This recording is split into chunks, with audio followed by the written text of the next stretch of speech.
ദൈവമേ, എൻ കരളിൽ കുടിയിരിക്കണമേ.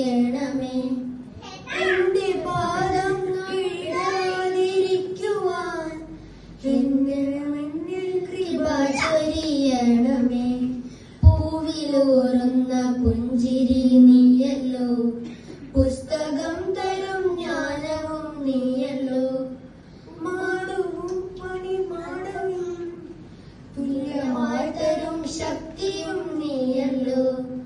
നല്ല ബുദ്ധിയായ എന്റെ മനസ്സിലും നല്ല വാണിയായ യാമിന്റെ തുമ്പിലും നല്ല ചിരിയായ എന്നുടെ കയ്യിലും നന്മയായി നിറഞ്ഞിരിക്കണമേ. എന്നുമെന്നും നിറയും വെളിച്ചമേ, എൻ കരളിൽ കുടിയിരിക്കണമേ.